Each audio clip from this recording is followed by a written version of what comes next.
यह बात उन दिनों की है जब बुद्ध आम्रवन में अपना समय व्यतीत कर रहे थे। इस समय तक बुद्ध की प्रसिद्धि दूर दूर तक फैल चुकी थी। बहुत दूर दूर से लोग अपनी चिंताओं और परेशानियों का समाधान खोजने बुद्ध के पास आते थे। ऐसे ही एक दिन जब आम्रवन में बुद्ध अपने शिष्य को प्रवचन दे रहे थे तो एक अधेड़ उम्र का व्यक्ति अपने 20-21 वर्ष के पुत्र को अपने साथ लिए बुद्ध की तरफ चला आ रहा था। जब यह प्रवचन स्थल के पास पहुंच गए तो बुद्ध ने एक नजर उन पर डाली और इशारे से प्रवचन में बैठने के लिए कहा। जब प्रवचन समाप्त हो गया और सभी लोग वहां से चले गए तो बुद्ध ने उस व्यक्ति को अपने पास बुलाया और बैठने के लिए कहा।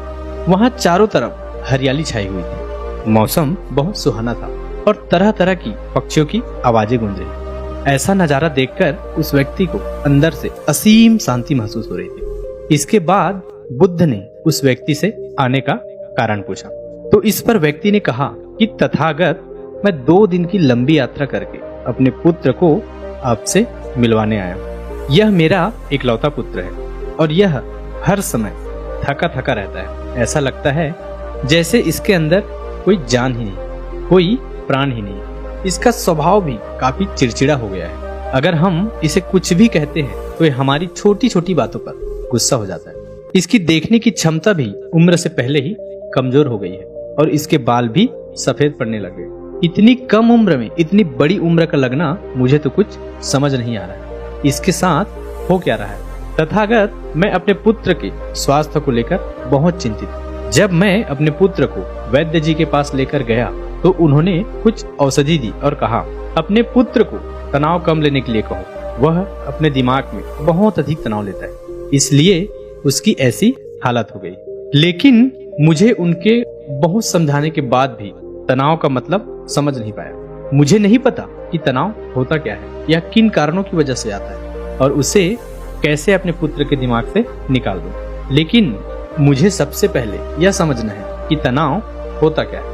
इसलिए तथागत, मैं आपके पास आया हूँ। कृपया आप मेरी समस्या का समाधान कीजिए। यह सुन बुद्ध उसके पुत्र को बड़े ध्यान से देखते हैं, उसके चेहरे को देखते हैं, उसकी आंखों को देखते हैं और फिर उसके हाथों की नसों को भी देखते हैं। यह सारी विधि करने के पश्चात बुद्ध उस व्यक्ति से कहते हैं, तनाव लेना तो कोई नहीं चाहता, लेकिन फिर भी यह तनाव लोगों के दिमाग को दीमक की तरह पकड़ लेता है और व्यक्ति जान भी नहीं पाता कि वह तनाव में जी रहा है।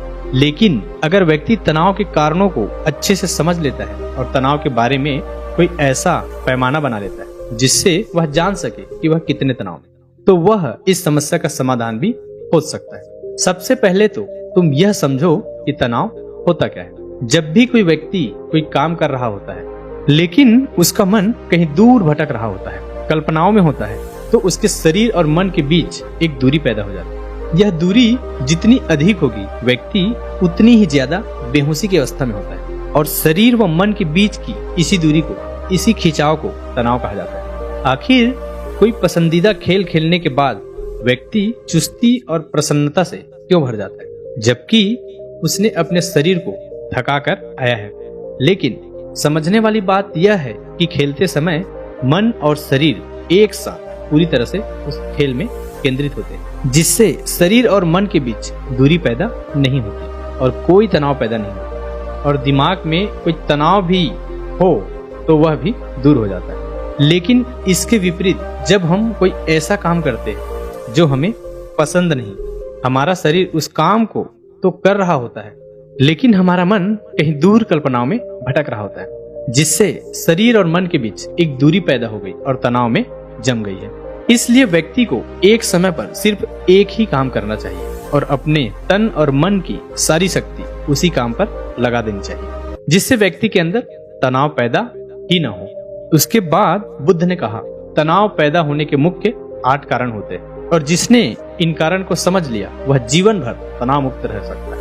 मुख्य कारणों में सबसे पहला कारण है अति महत्वाकांक्षी होना। महत्वाकांक्षी होना अच्छी बात है, लेकिन क्या कभी आपने इस बात पर ध्यान दिया है कि इंसान के लक्ष्य कभी पूरे ही नहीं होते। उसका एक लक्ष्य पूरा हुआ नहीं कि वह दूसरे लक्ष्य की तरफ भागने लगता है, दूसरा पूरा हुआ तो तीसरे की तरफ, और इस तरीके से वह अपने लक्ष्य को पाने के लिए जिंदगी भर गोल गोल घूमता रहता है। इसलिए जो व्यक्ति अति महत्वाकांक्षी होता है, जिसने बड़े बड़े लक्ष्य बनाए होते हैं, वह वर्तमान में कभी रह नहीं पाता। उसका मन सदैव भविष्य की योजनाओं बनाने में ही व्यस्त रहता है। उसका शरीर तो वर्तमान में रहता है, लेकिन मन भविष्य में ही रहता है, जिससे मन और शरीर के बीच दूरी पैदा हो जाती है और वह तनाव भरी जिंदगी जीने लगता है। बुद्ध के मुंह से यह बात सुन उस लड़के ने कहा, बुद्ध, तो फिर इसका मतलब है तो हमें लक्ष्य ही नहीं बनाने चाहिए, क्योंकि लक्ष्य बनाना भी तो महत्वाकांक्षी है। इस पर बुद्ध ने कहा, जीवन में लक्ष्य बनाना कोई गलत बात नहीं, लेकिन समस्या तब उत्पन्न होती है जब हम अपना पूरा ध्यान उस लक्ष्य से मिलने वाले परिणाम पर लगा देते हैं और उसकी परिणाम की चिंता करते रहते हैं। व्यक्ति को वर्तमान में जीना आना चाहिए। आप लक्ष्य बनाइए और उस लक्ष्य की प्राप्ति के लिए कड़ी मेहनत कीजिए, लेकिन साथ ही साथ आपको इस बात का भी ज्ञान होना चाहिए कि आप अभी वर्तमान में जी रहे हैं और वर्तमान ही सत्य है। बुद्ध ने आगे कहा, तनाव का दूसरा सबसे बड़ा कारण है ईर्ष्या। जब व्यक्ति ईर्ष्या और जलन से भर जाता है तो उसका मन अंदर से सड़ने लगता है। ईर्ष्या एक आंतरिक घाव है। आंतरिक घाव यानी मन की घाव। व्यक्ति के शरीर का घाव तो भर सकता है, लेकिन मन का घाव कभी नहीं भर सकता। इसलिए व्यक्ति को दूसरे की खुशी और तरक्की से कभी ईर्ष्या नहीं करनी चाहिए, क्योंकि ईर्ष्या तनाव का कारण है। इसके बाद बुद्ध ने तनाव का अगला कारण बताते हुए कहा, अनुचित पूर्ण काम करने से भी मन में तनाव पैदा होता है। जो काम करना हमें पसंद नहीं है, जिस काम में हमारी रुचि नहीं, उस काम में हमारा मन नहीं लग पाएगा। हमारा शरीर तो वहीं बैठा रहेगा, लेकिन हमारा मन कल्पनाओं की उड़ान भरेगा, जिससे शरीर और मन के बीच दूरी पैदा हो जाती है और व्यक्ति तनावग्रस्त हो जाता है। इसलिए इंसान को हमेशा अपनी रुचि के अनुसार ही कार्य करनी चाहिए। अगर व्यक्ति ने यह पता कर लिया कि उसे कौन सा काम करना पसंद है और वह उसी काम को अपने जीवन का लक्ष्य बना लेता है, तो फिर वह काम उसके लिए काम नहीं बल्कि खेल बन जाता है। लेकिन दोस्तों, अपने पैशन को फॉलो करो, यह कहना जितना आसान है उतना ही मुश्किल है, क्योंकि आजकल ज्यादातर युवा सोशल मीडिया और अपने फेवरेट सेलिब्रिटी से इंस्पायर होकर किसी भी काम को अपना पैशन मान लेते हैं और थोड़े दिनों तक प्रयास करने के बाद उसे बीच में ही छोड़ देते हैं, क्योंकि वह उसका पैशन था ही नहीं, और इस तरीके से अपना बहुत कीमती समय और ऊर्जा बर्बाद कर देते हैं। बुद्ध ने कहा, तनाव का चौथा कारण होता है किसी दूसरे से अपेक्षा रखना। बुद्ध ने उस व्यक्ति की ओर इशारा करते हुए कहा, एक पिता होने के नाते तुम्हारे अपने पुत्र से बहुत अपेक्षाएं होंगी कि तुम्हारा पुत्र एक बहुत ही कामयाब इंसान बने, तुम्हारा नाम रोशन करेगा। तुम चाहते हो उस तरह का जीवन जिए, तुम्हारी हर बात माने, लेकिन क्या आजकल कभी किसी की सारी अपेक्षाएं पूरी हुई है? जब भी कोई व्यक्ति किसी दूसरे से कोई अपेक्षा रखने लगता है तो वह अनजाने में अपने लिए तनाव पैदा करने लगता है। जरा सोचिए कि अगर तुम्हारा बेटा तुम्हारे अनुसार काम नहीं कर रहा है और वह नहीं बन पा रहा जो तुम उसे बनाना चाहते, तो निश्चित रूप से तुम्हारे दिमाग को तनाव पकड़ लेगा। तुम तनाव से भरा जीवन जीना शुरू कर दोगे और इस तनाव के वश में आकर तुम ऐसा व्यवहार करोगे, ऐसी बातें करोगे कि तुम्हारा अपने पुत्र के साथ संबंध और भी खराब होता चला जाएगा। इसलिए व्यक्ति को जितना हो सके उतने ही कम अपेक्षाएं दूसरों से रखनी चाहिए, और अगर पूरी तरह से तनाव मुक्त रहना है तो दूसरों से अपेक्षा रखना ही बंद कर दो। इसके बाद बुद्ध ने कहा, शारीरिक कष्ट भी इंसान के तनाव का कारण होता है।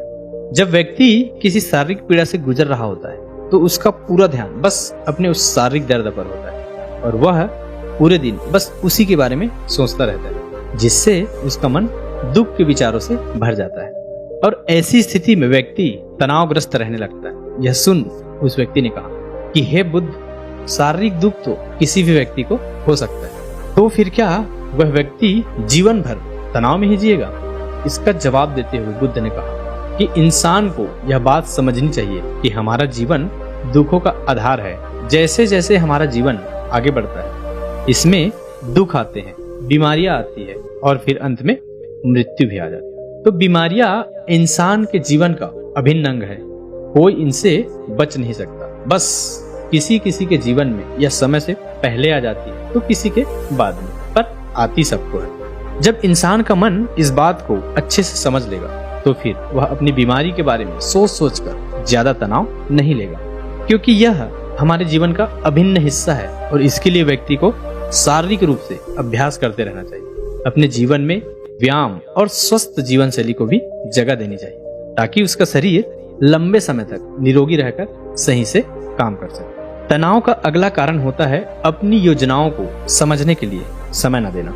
कुछ लोगों के दिमाग में कोई विचार आया नहीं कि वह बिना सोचे समझे उस पर काम करना शुरू कर देते और जब उस काम में उन्हें असफलता मिलती है वह तनाव से भर जाता है, क्योंकि उन्होंने उस काम को शुरू करने से पहले उसके बारे में पूरी जानकारी इकट्ठा नहीं की। इंसान को कोई भी काम शुरू करने से पहले उसके अच्छे और बुरे परिणामों के बारे में ठीक से सोच विचार करना। इंसान को इस बारे में भी सोच लेना चाहिए कि अगर यह योजना सफल नहीं हुई तो फिर इसके बाद मैं क्या करूंगा। इसलिए व्यक्ति को अपनी योजनाओं को ठीक से समझने के लिए पूरा समय देना चाहिए ताकि बाद में उस योजना की वजह से तनाव पैदा न हो।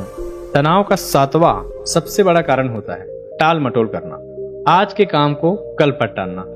आपने यह कहावत तो सुनी होगी कि आलस्य ही इंसान का सबसे बड़ा शत्रु है। इंसान आलस्य की वजह से आज के काम को कल के लिए टाल देता है और फिर काम को टालना उसकी आदत बन जाती है। काम को कल पर टालने वाले व्यक्ति का काम कभी भी समय पर पूरा नहीं होता और किसी तरह से पूरा हो भी जाता है तो वह उतना अच्छा नहीं हो पाता जितना अच्छा उसे किया जा सकता था और फिर यह बात व्यक्ति के अंदर तनाव पैदा करती है। लेकिन काम को टालना, यह काम को एकदम अंत समय पर करना एक आदत है, इसलिए व्यक्ति न चाहते हुए भी बार बार अपनी इस आदत का शिकार बन जाता है और काम को टालता रहता है और फिर काम की जब समय सीमा पास आ जाती है तो वह तनाव से भरकर काम को पूरा करने का प्रयास करता है। इसलिए तनाव मुक्त रहने के लिए व्यक्ति को काम को टालने की आदत छोड़नी पड़ेगी। यह तभी संभव है जब व्यक्ति काम को समय से पहले खत्म करने का निश्चय करे। 8वीं और सबसे प्रमुख कारण जो तनाव का होता है वह है ज्यादा सोचना। लगातार सोचते रहना भी एक बीमारी है। तनाव उस व्यक्ति में सबसे ज्यादा पाई जाती है जो कल्पनाएं करता है, जो अतीत की घटनाओं और भविष्य के बातों के बारे में सोचता रहता है, जो बेवजह के अनुमान लगाता रहता है। इसलिए व्यक्ति को ज्यादा सोचने की आदत पर लगाम लगाना चाहिए। इसके लिए उसे जितना हो सके खुद को काम में व्यस्त रखना चाहिए और हर दिन ध्यान के अभ्यास करने को अपने जीवन का हिस्सा बना लेना चाहिए। बुद्ध के मुंह से यह सारी बातें सुनकर उस व्यक्ति ने हाथ जोड़कर कहा, बुद्ध मेरा पुत्र मात्र 20 वर्ष का ही है और इसमें इतनी समझ भी नहीं है कि यह आपकी बताई सारी बातों का एक साथ पालन कर सके। आप कृपया करके तनाव मुक्त रहने का कोई आसान सा तरीका बताएं जिससे मेरा बेटा उसका अनुसरण भी कर सके और तनाव मुक्त भी रह सके। उस व्यक्ति की यह प्रार्थना सुन बुद्ध ने कुछ सोचते हुए जवाब दिया, अगर तुम इतनी सारी बातों का पालन नहीं कर सकते तो इसके लिए एक बहुत ही आसान विधि है। तुम एक बार में एक काम को करने पर ध्यान लगाओ। तुम जो भी काम कर रहे हो वह उस समय पर सिर्फ उसी काम को करो, उस पर पूरा ध्यान लगाओ और अगर तुम्हारा मन इधर उधर भटक जाता है तो जैसे तुम्हें याद आए उसे वापस फिर उसी काम में लगा दो। यह सबसे आसान और अच्छा तरीका है तनाव मुक्त रहने का। जब तुम भोजन करो तो उस समय सिर्फ भोजन ही करो, उसके पूरे स्वाद का आनंद लो, उसे अनुभव करो। जब चलो तो अपना पूरा ध्यान सिर्फ चलने में लगा दो। इससे तुम्हारा मन, तुम्हारा शरीर दोनों एक जगह पर केंद्रित रहेंगे। दोनों के बीच में दूरी पैदा नहीं होगी जो कि तनाव का मुख्य कारण है। दोस्तों, आज की युवा पीढ़ी एक ही समय पर 2-3 काम करने के आदी हो चुके हैं, जैसे फोन पर बात करते हुए गाड़ी चलाना, खाना खाते हुए टीवी देखना या फोन चलाना। और फिर इनकी शिकायत रहती है कि मैं तनाव में जी रहा हूँ, मेरा मन अशांत रहता है, मैं चिड़चिड़ा सा हो गया। जब व्यक्ति एक ही समय पर 3-3 काम करेगा तो तनाव पैदा होना तो स्वाभाविक है, क्योंकि दिमाग को एक समय पर पूरा ध्यान लगाकर सिर्फ एक ही काम कर सकता है। पूर्ण रूप से एक ही समय पर 2 कामों पर ध्यान कभी नहीं लगता। इसलिए जहां तक संभव हो सके एक समय पर सिर्फ एक ही काम करने का प्रयास करें, वह भी पूरे ध्यान के साथ। दोस्तों, कैसी लगी यह कहानी? आपको कमेंट सेक्शन में जरूर बताना।